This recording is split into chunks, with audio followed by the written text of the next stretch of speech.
Bem-vindos a mais um vídeo do canal Conhecimentos da Humanidade. Hoje a gente vai continuar a série sobre as minhas percepções de livros sagrados, dessa vez com textos budistas. Se você já acompanha o canal tem um tempo, talvez você já tenha percebido que eu particularmente gosto do budismo. Já falei algumas vezes sobre isso, com o Léo e sem o Léo, já fiz alguns roteiros, tem vídeos sobre Dalai Lama, vida de Buda, tem uma porção de coisas aí no canal sobre o budismo. Então, já que os outros vídeos falam de tradições orientais, nada mais justo do que eu falar mais uma vez ainda sobre o Oriente, trazendo textos budistas. Para isso, eu queria lembrar um pouco da história do budismo. Rapidinho, coisa básica aqui pra gente. Ele nasceu na Índia e depois foi se espalhando por vários lugares ali do Oriente ainda. Subiu pro Tibete, China, Japão, Coreia, desceu pro Sri Lanka, e, enfim, um monte de país vizinho da Índia ali acabou se tornando budista. E conforme essas andanças, ele foi tomando características próprias. Então nós temos um tipo de budismo que é bem conservador, eu vou chamar assim. Alguns tipos de tradição são bem fechadas. E aí você tem os cânones, você tem os livros sagrados, também vou chamar de livros sagrados, os cânones Pali, que são específicos e não tem nenhum livro a mais nem a menos, aquilo ali. Aí nós temos outras vertentes de budismo que são mais abertas, outras que estudam, especulam sobre o mundo espiritual, outras nem tanto. Entre essas formas mais abertas ou mais fechadas de budismo, nós temos textos. Então o primeiro texto que eu gostaria de falar para vocês é esse aqui, chamado O Sutra do Lótus. Inclusive a ideia dessa série de vídeos que eu estou fazendo é falar de livros em português. Essa tradução aqui para o português é uma tradução do espanhol, de um casal espanhol, o Fernando Tola e a Carmen Dragonetti, que por sua vez traduziram do original. Esse livro aqui, ele tá mais nos livros que não são os cânones. Ele é um livro que foi compilado, vamos chamar assim, depois são ensinamentos extras e que é tido como ensinamentos sagrados também. Qual foi a minha percepção com esse livro, a minha experiência com esse livro? Ele te deixa numa expectativa. Porque você começa a ler e aí ele vai contando uma série de coisas, Tal personagem aparece, e aí vem pros discípulos, e vai acontecer, e aí as perguntas vêm, as respostas acontecem, mas as respostas, frente a algumas perguntas importantes, elas parecem respostas incompletas. Calma, a gente já vai falar pra você, mas antes disso, às vezes me parece um pouco estilo João Kleber. Porque você tem a pergunta e você tem uma resposta que não te dá resposta. Mas calma que vai vir a resposta. E aí você fica nessa angústia, vai.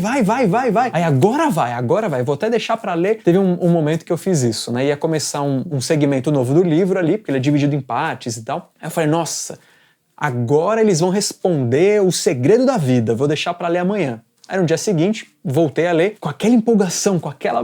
agora eu vou descobrir tudo, Minha mente vai explodir.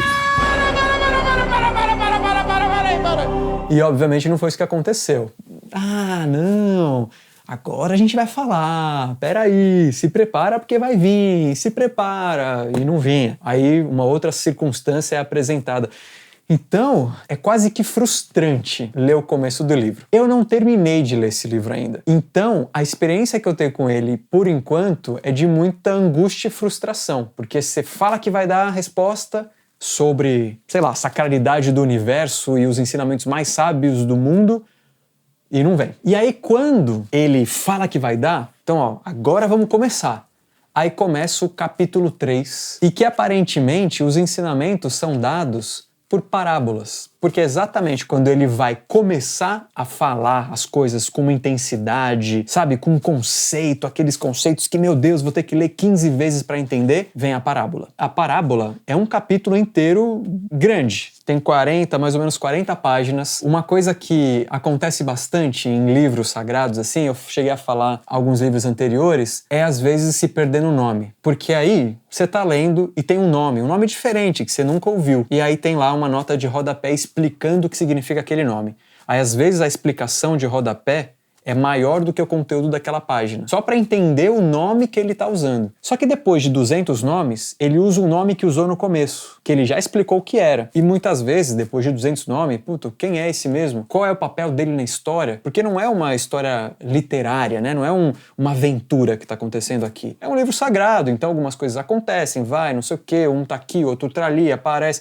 Então essa dança, confesso que é um pouco cansativa. E esse foi um dos motivos que eu ainda não terminei de ler. Então, quando veio essa expectativa toda da parábola, foi quando outros projetos entraram na frente, outras leituras entraram na frente e a leitura não se deu. E aí você ainda tem algo interessante, porque quando termina esse capítulo, é claro que você já dá uma espiada no próximo, né? Tá falando de parábola, e aí? E o próximo capítulo, que começa mais ou menos 40 páginas depois, se chama A Abertura da Mente. E aí você já, puta, então é nesse capítulo que eu quero chegar logo. Depois de tantas desilusões, de explicações, você fica, mas será que vem mesmo? Eu vou ler aqui rapidinho para vocês entenderem como que o livro é mais ou menos organizado. Capítulo 3, A Parábola dos Meninos Salvos do Incêndio. E aí tem uma nota de rodapé dizendo como que é o capítulo no original. E aí começa uma pequena parte que é assim: Alegria de Shariputra ao compreender o verdadeiro sentido da palavra do Bhagavan.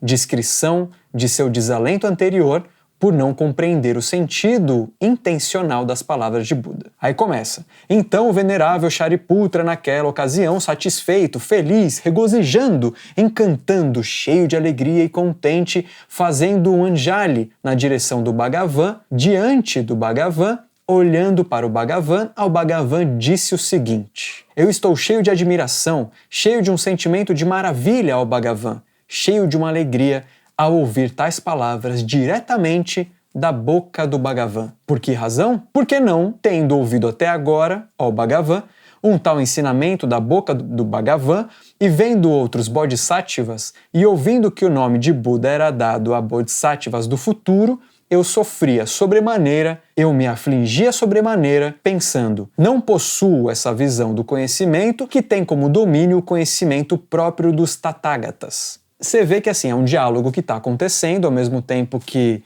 um pensamento interno, mas é travado, meu Deus do céu. Você vê que até um pensamento se desenrolar e como as estruturas de pensamento se repetem, é claro que provavelmente tem um motivo, uma interpretação por trás, etc. Mas é colocado de um jeito que o que está sendo dito, tá, legal.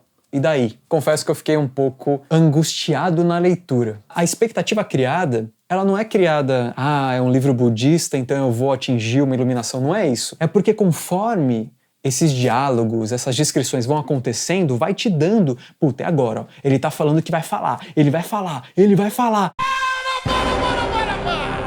E aí quando fala, ele não fala. Ele elogia Buda, aí ele fala o quanto é verdade o que ele vai falar. Pô, é chato. Confesso que é meio chato. Eu, como um cara que gosta do budismo, lendo esse livro é meio broxante, confesso. Ainda não terminei. Pode ser que eu venha daqui a alguns meses e falo, olha, terminei, precisa ser lido. Não sei. Por outro lado, tem outro livro que eu quero fazer o review também, que é Dhammapada, O Caminho do Dharma. Essa versão, inclusive, aqui é do Rafael Reis, do Textos para Reflexão. Pô, ele já fez parceria aqui com a gente de diversas formas, já ajudou o canal de diversas formas, inclusive tem o blog dele, tem livro dele sendo lançado na Amazon e tal. Ele traduziu esse Dhammapada aqui para o português e basicamente o Dhammapada ele é o equivalente, mais ou menos, ao Bhagavad Gita do budismo. Se nós temos lá na Índia, por exemplo, uma série de livros e uma parte desses livros vai dar origem ao Bhagavad Gita, no Cânone Pali, no Tripitaka, que são 3 livros, ou pelo menos 3 coleções de livros, que são um monte de livro, você tem um ali, um específico, que é esse aqui, fininho, relativamente fácil de ler, e ele traz ensinamentos um pouco mais objetivos, talvez, não tão floreado. Então são ensinamentos que é mais fácil traduzir em comportamentos, por exemplo,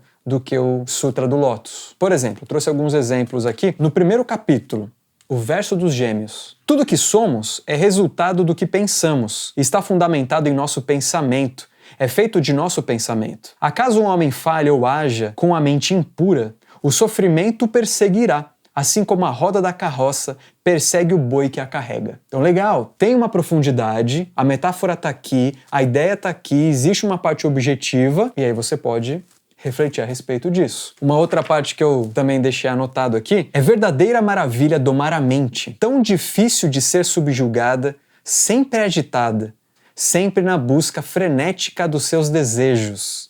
Uma mente domesticada traz alegria perene. Fica um pouco mais fácil de entender o ensinamento budista através desse cara aqui, Dhammapada. E de novo, a gente não tá recebendo, isso aqui não é anúncio não, tá galera? O Dhammapada, de fato, é muito mais degustável. Você consegue degustar, parar, refletir a respeito, e fica um pouco mais fácil. Ele próprio, o próprio Raf, eu acho que é no prefácio, ele mesmo conta pra gente o quanto que é acessível pro público leigo esse tipo de ensinamento budista. Aparentemente, tradicionalmente, ele teria sido escrito pelos seguidores de Buda ouvindo o que o Buda falava. Qual que é a diferença desse para esse em termos de quem escreveu? Esse aqui não foram necessariamente os seguidores de Buda, pelo menos contemporâneos de Buda, ou pelo menos os mais reconhecidos seguidores de Buda que escreveu. Isso pode ter sido uma outra experiência, um outro ensinamento que não está contido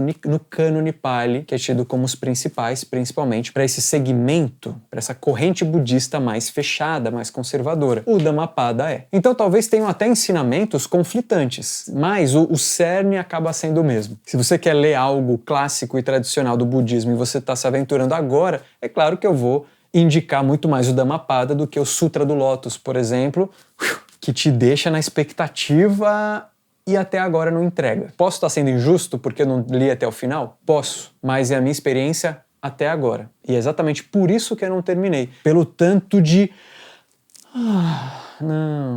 puta, sério. Esse é um pouco do que eu posso trazer para vocês como experiência de textos clássicos budistas, certo? Deixa aqui embaixo que outros textos que você quer que a gente faça esse review, conte essas experiências malucas aí pra vocês, tá bom? Um beijo no seu coração e até a próxima.